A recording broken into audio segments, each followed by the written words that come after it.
Good morning. I have an ancient relic to show you this morning.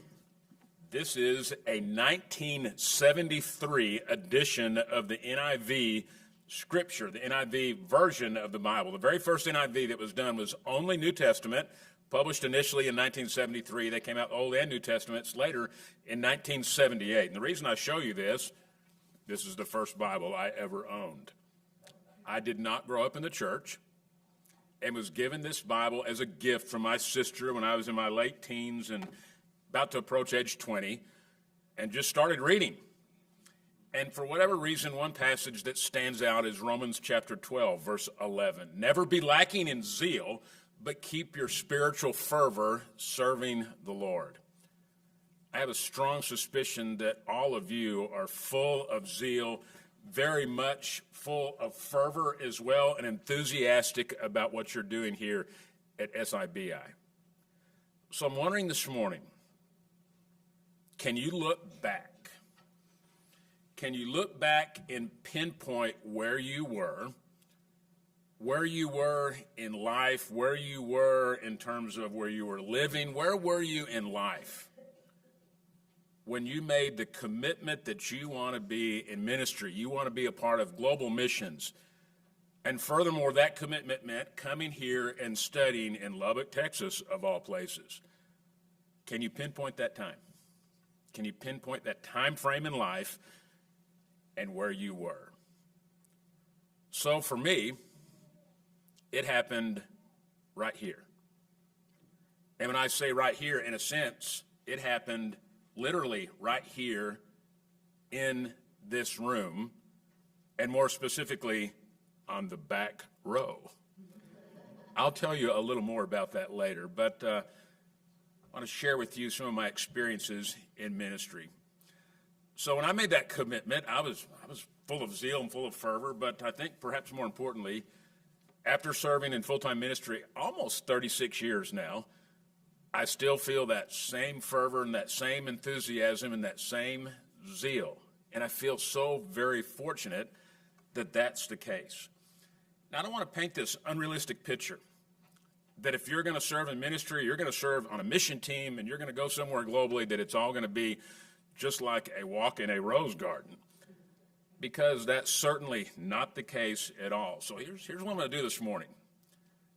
On my darkest days, when I get up in the morning and I start thinking, I'd really rather be stocking green beans at H-E-B than being in ministry. Or on my dark days, I think, I'm going to call my friends at Wiley Funeral Home and tell them I want to go to work for them because those people don't talk back to you. So that's on the really, really dark days. But what I try to do is focus and look back to the people God has allowed me to serve well over the period of 3 decades. So I think of people like Vinny.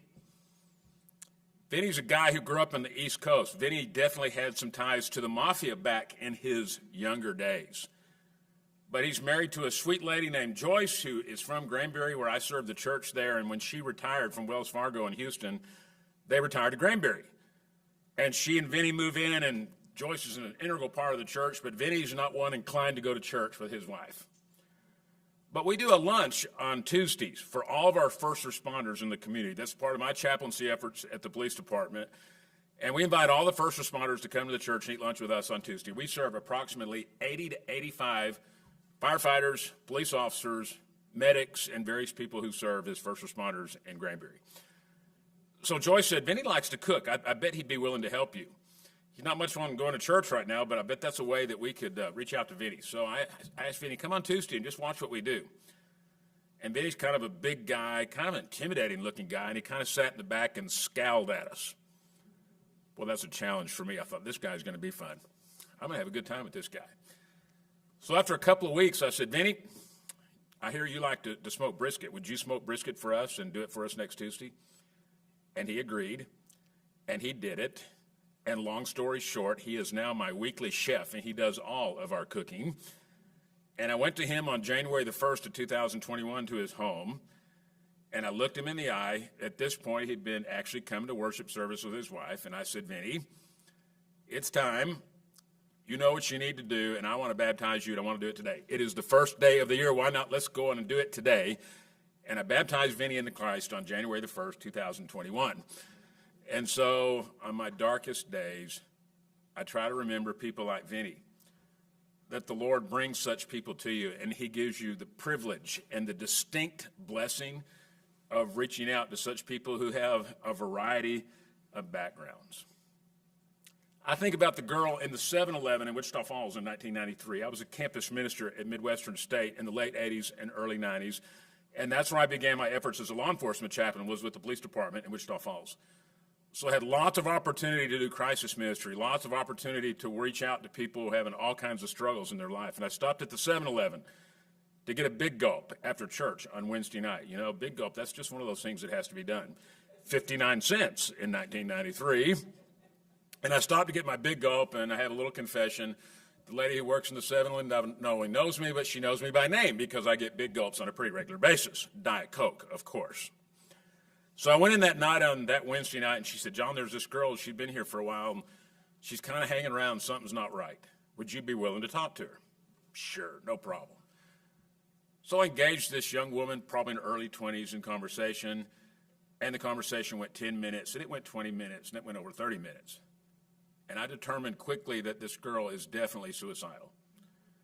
And I told her, I said, I'm sorry, based on who I am and what I do, I have to contact law enforcement. This is our protocol. We absolutely have to do that. And had she been sort of playing with me, she would have been angry. But she wasn't. And that was just confirmed to me that this is legitimate. She is really serious. So long story short, I accompanied the officer. We took her to the state hospital, Wichita Falls. We got her situated that night, did what we call an emergency order of commitment, and went home, got home late that night. Months and months later, one of our receptionists at the church came and said, John, there's a lady named so-and-so to see you. Do you know her? I said, no. Name doesn't ring a bell. And I walked out to the reception area, and here's this lady I'd met in the 7-Eleven. I've recognized her immediately. And she has this teeny tiny infant in an infant carrier. And she came and she said, Mr. Knox, I just came to thank you for saving my life, because I was serious about taking my life that night, and I was also expecting a child, so I guess you saved 2 lives. So I thought to myself after that conversation, I think I'm good for 5 more years. And specifically working in chaplaincy, I think I'm good for 5 more years. Those are rare. And to be honest, if you're serving in ministry, somebody to come back and say thank you, somebody to let you know that you've touched their life, it's very, very rare, but it happens. And those are the kind of things you'll want to reflect back on those dark days when you want to go stock green beans at HEB. Those are the kind of things you want to look back on. My first real preaching role, campus ministry in 8 years, Wichita Falls, my first real preaching role came out to Muleshoe, Texas. Do y'all know where Muleshoe is? 70 miles, 68 to be exact. I know where every ground squirrel lives between here and Muleshoe. I know that road very, very well, coming to Lubbock to Muleshoe. My first preaching job, green. We're talking, I was ready to be picked. I was so green. I mean, green as a preacher. And one of the unexpected blessings of serving in a rural congregation like Muleshoe is we had this great group of middle school and high school students. This was from 1995 to 1998. I was there for 3 years. And what an unexpected blessing. We had a large group of students. They'd never had a youth minister before. So I'd say, hey, y'all want to go to Lubbock and go to an a cappella concert, or y'all want to do something? Oh, you do that for us? We can do that. And so was able to cultivate relationships with students and teach their class on Sunday and teach their class on Wednesday. And the thing about it, those have become lifelong friendships. They're all in their 40s now. They all have teenagers of their own now, which I find quite entertaining. But what a blessing to have these lifelong friendships. One of those students passed away in October of this last year. And I went back to Muleshoe to officiate at his funeral. I can't tell you what an emotional experience that was to have all these students and we're back together again, and to think, he's one of my kids. I'm officiating a funeral for one of my kids. Those are my kids, and they will always be my kids, and they are fully aware I feel that way. So on the dark days, you think back to those that God has allowed you to touch in meaningful ways. I've been preaching in Granbury almost 19 years now. And we have quite the variety of people. We have a lot of retirees that have retired, and we have retired CEOs of companies and retired university professors. We even have retired farmers, too. So several years ago, an older gentleman in his late 70s came to me after church one Sunday, and he said, I have an 8th grade education. Your sermons are above my head, and you use words that I don't know what they mean. I found it really unsettling, bothered me. So I did what any good preacher would do. I called some of my preacher friends. I said, what do y'all think? What would y'all do? And down to a person, they all said, well, you can't dumb it down. Just press on. You can't dumb it down for one person. And I thought, I don't think that's very good advice. I thought about Rehoboam in the Old Testament, seeking the advice of his peers. And I thought, no, I think I need to be a little more sensitive to Richard. So I tried really hard. And don't think he did not notice. And he would have some commentary periodically after a sermon on Sunday. We had meaningful interchange. And then one Saturday evening, he and his wife invited us to their home for dinner. And we're sitting at the dining room table, and I look at this plaque that's framed there outside their kitchen. He had gone to a private reading company, and he had graduated. He had learned to read. In his late 70s, this man who is illiterate learned how to read. And when we left that night, I got back out to the truck, and I broke down and cried. And my wife said, what's wrong with you? I said, I'm an arrogant fool. I've been blessed with a really good education, and here I am to even entertain the thought that I would not speak and communicate in a meaningful way to a man who goes and learns how to read when he's in his late 70s. What arrogance. The Lord will teach you things when you need to learn them, and the Lord will humble you. And you look back at guys like Richard, and you think, he's really been a blessing to my ministry. You think about, you preach a lot of sermons during the given year. You preach nearly 50 times a year. And I'm reminded of a comment my father-in-law made. My in-laws live with us. They're in their late 80s now, and they live with us. They were farmers out in West Texas for a long, long time. Sold the farm, moved to Granbury, live with us. My father-in-law is a very quiet, humble man. He's also really funny. And one Sunday, we were driving home from church. We'd gone to church with them in their little West Texas congregation. And he was talking about their preacher on the way home that Sunday. He said, well, he just does a real fine job. And then he paused for a moment, and he said, but every once in a while, you just wished he'd stayed home that Sunday. And so my wife and I still laugh about it today, as a preacher. You will feel that way yourself. You'll go home on that Sunday and wish you had stayed home that Sunday, because you'll think, that is the worst sermon I have ever preached in my entire life. It was terrible. It was a train wreck. I prepared well, and it was just awful. And it never fails. That's the week you'll get an email or a text from someone. Your sermon Sunday really touched my life. There was something that you said. There was a particular scripture you referenced. I really needed to hear that. This is going on in my life, and your sermon touched me, and it humbles you, and you realize you're not doing this on your own power. It is the power of God who is working through you, and we are simply instruments of righteousness, and it is a strong and humbling reminder. The second thing I think about on the dark days is not only those that I've had the privilege and opportunity to serve, but also those who have served me, that I have been on the receiving end over the years. I grew up here in Lubbock, graduated from Monterey High School in 1980, back in the dark ages. And as I mentioned, my first ministry was in Wichita Falls as campus minister at Midwestern State. In 1991, my mother was diagnosed with stage 4 colon cancer.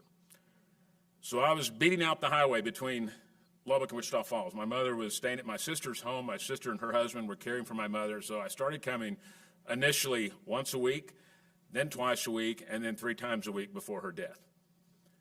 There was a man at church named Don Elwell. He's deceased now, retired Navy veteran, crusty, salty, rough around the edges as he could possibly be. And on the Sundays I was at church, he'd walk up to me and say, "John, how's your mother getting along?" And so I'd give him a brief update. And he'd say, "John, you're going to need some gas money." And he'd take a $50 bill and he'd stick it in my pocket. Now, I can't remember what the price of gas was in 1991, so I looked it up this morning. 80 cents a gallon. In 1991, can y'all believe that? 80 cents a gallon. So $50 was about 3.5 tanks of gas, according to my figures. And Don did that every single time he saw me. "You're going to need a little gas money." I've never forgotten it.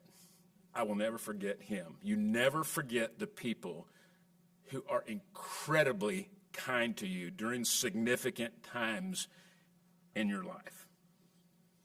I think of Richard, who at the time was one of my shepherds in Granbury. My wife's sister was very seriously ill in the Denver area. And the elders called my wife in one night. She works on the church staff as well. And they said, now, they know she's like uber responsible. When she was here at Sunset, she sat in the front row. I sat in the back row. And they called her in. They said, "You have to take some time off. You need to go see your sister." And Richard said, "And you're going to use all of my American airline miles that you need if you want to fly to Denver. You go to Denver as many times as you want to go, and I'll take care of it, whether it's American airline miles or I'll pay for it, but it's on me."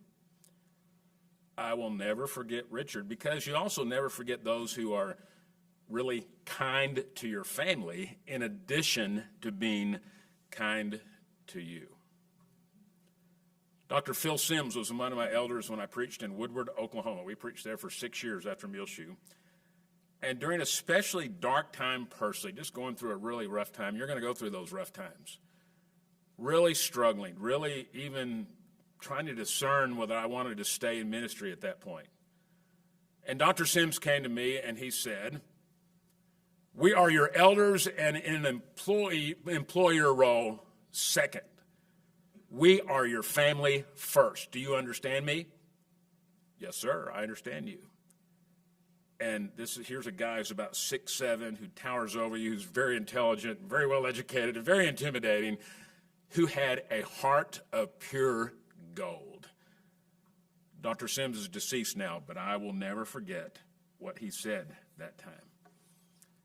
You remember the funny things too, and people will teach you things in a funny way. When I was preaching in Muleshoe, we went on a medical mission trip to northern Mexico.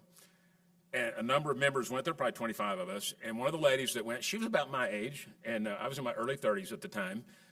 And we got home from the trip, and she said, "John, I had a great time. Really enjoyed being with you on this trip." And I said, "Oh, I did too. I had fun with you too." And she looked at me and she said, "You know, before we went on this trip, I thought you were stuffy."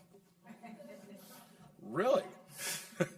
She said, "But boy, you really are a lot of fun. We had a great time on this trip." And I thought, stuffy. I never knew I was stuffy. And so, you know, when you're just having this relationship on Sunday that's from the pulpit out here, it's a limited relationship, isn't it? But when you have opportunity to rub shoulders with people, especially on a mission trip where you don't speak the language and you're trying to serve in some kind of meaningful way and you're thrust together in this situation, it just naturally causes you to get closer to people, and that was certainly the case with her. And when I got back to Muleshoe, the banker at one of the banks, who's also a church member, called me. He said, "John, there's X amount of dollars that's been deposited into your account because one of the members here at church wanted to pay for your expenses on that mission trip." And I said, "Really, who was it?" He said, "That person wants to remain anonymous." Now, I had some usual suspects, and to this day, I still don't know who did that. I have strong suspicions who did that, but those gestures of generosity are never, ever forgotten. My prayer when I was at school preparing for ministry was that God would put mentors in my way, that God would create mentors, that I would have people who could actually help me because I felt so inexperienced. So I worked with Larry Suttle at Wichita Falls. He was on the church staff there for 43 years. Mentored no telling how many of us. I think I was probably the most challenging case by anybody's estimation. Speedy Hart was across town at one of the other congregations. So I got to tell the truth today, because Speedy knew me when I was young and skinny back then. I think of others from professors and other ministers who mentored and encouraged me in so many ways. But it all started here. But prior to it starting in this room, I was a sophomore at Monterey High School here in Lubbock in 1978. My dad passed away very unexpectedly. We were poster children for being an unchurched family. We never went to church. We had no church ties at all. There was nothing Christian about our home. And so here we are, we needed somebody to officiate at a funeral, and my brother-in-law, who had gone to school here at Sunset in 1976 and 1977, and he and my sister worshiped here at the congregation, said, well, we've got a friend, a man who's at Sunset School of Preaching, who we think would be willing to officiate at the funeral. His name is Klein Payton. So Klein came and officiated at my dad's funeral. And he treated us like we were real human beings. He treated us like we were some of his own church members. Now, I was 15 at the time. I definitely was not the brightest bulb on the strand by any stretch of the imagination, but I was perceptive enough to know this man is the real deal. He is authentic, and he genuinely cares about us. And I thought to myself, what a great service to come into a family and serve them in such a way. I was 15, took me 5 years. I'm a little dense. But after, I got this really nice letter in December of 1981 after my sophomore year at Tech, and they sent me this letter during the Christmas break. It said something to the effect of scholastic probation.